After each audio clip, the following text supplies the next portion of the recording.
What's good, good people? It is none other than Jay Glass, the movement.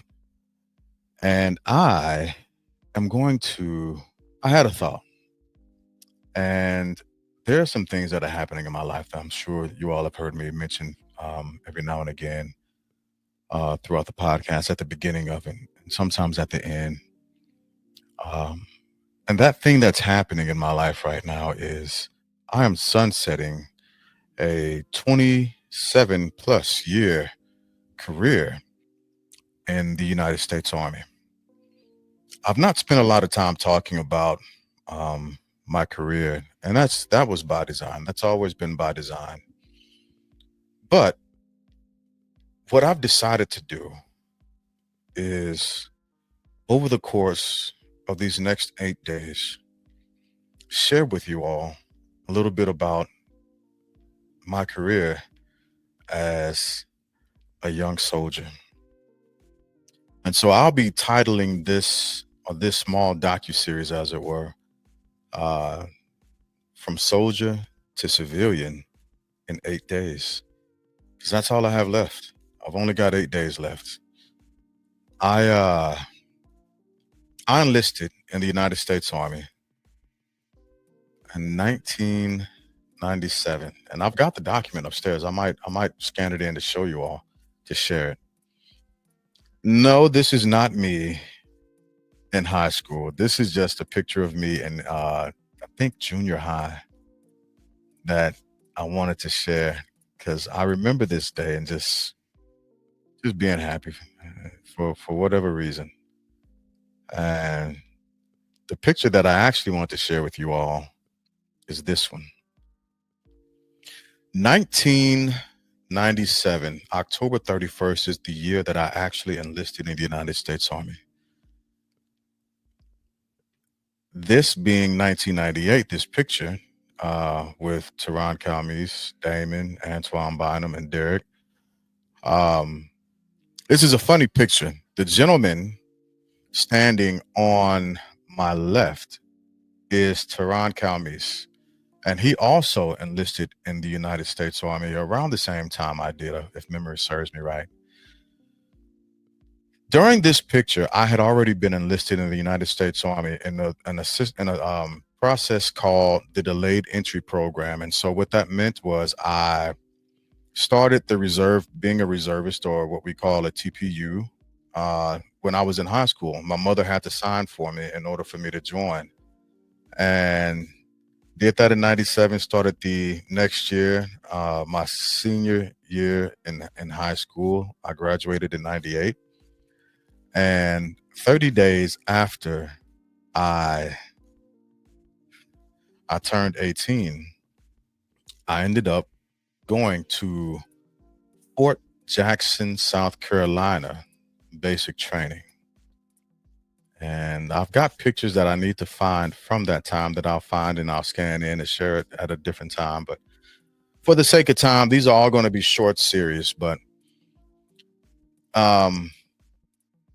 yeah, that's when I ended up going July 14th, 1998 to Fort Jackson, South Carolina. I was a holdover for 3 weeks called 0 Week. And after that, I finally actually got to the basic training site. And my drill sergeants were Drill Sergeant Alexander, Drill Sergeant Brett. And we also had another drill sergeant, Drill Sergeant Marrero, but he was actually retiring at that time. So he didn't do much with us during that cycle. And so after roughly, I think about 11 weeks, I finally graduated basic training. And this picture was actually taken, I want to say, like the second day of basic training, where they just shave your hair off and do you bad. I didn't even have a mustache at that point, family. It's funny times. But again, that seems like a lifetime ago.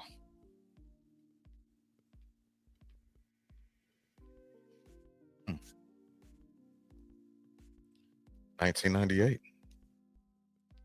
I left in July, and I remember getting back in November. And There's my cat upstairs.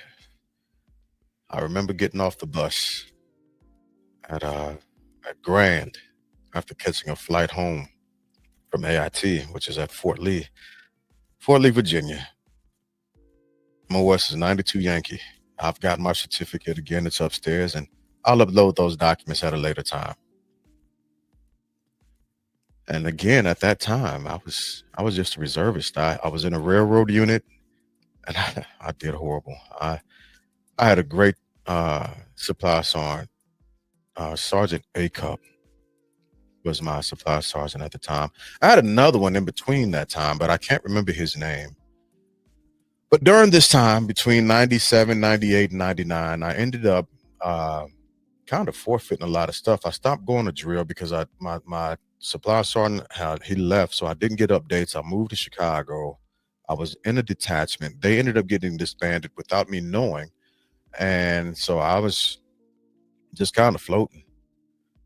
And one day, I decided to go to college. There's a lot that transpired between that time, but I ended up going to college down in Huntsville, Alabama. And I went to Oakwood College at the time, which is now a university.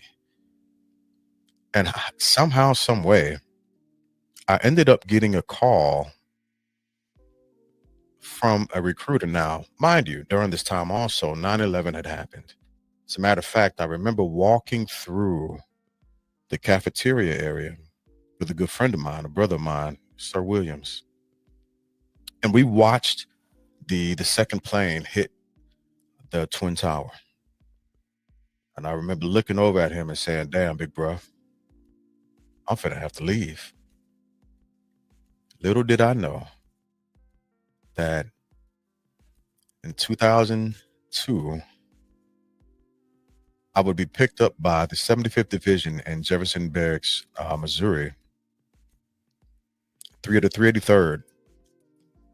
Got found by a retention NCO somehow, some way. I did not have good contact information, kind of on purpose at that time. Whatever the case, they caught up with me. And I ended up getting mobilized to Fort Riley, Kansas. And there's a lot that happened during this time that changed my life. I'm going to share it all with you. So, as I continue my journey through my 27-year career with you over the course of 8 days, just check in periodically so you can hear and see the updates. These won't be longer than 5 to 10 minutes. I'll keep them short. I won't even play the theme song to the family bloodline. This is all about my career and how the Army has changed me.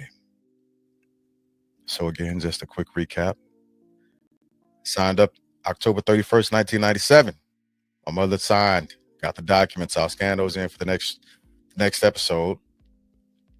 Went to Fort Jackson, South Carolina in July of 1998. Graduated basic in AIT and came back home in November. From that time, I was in a railroad unit, and as a young soldier, didn't really know much of anything. Had a great NCO at one point. He left, stopped getting information, moved to Chicago with my dad for a little while, and then I ended up getting mobilized to Fort Riley, Kansas. And I was there for 3.5 years. Great times with great people. Changed my life. So tune in tomorrow to continue hearing my story of my 27-year Army career, as I look at the sunset, heading into retirement. I'll see y'all tomorrow.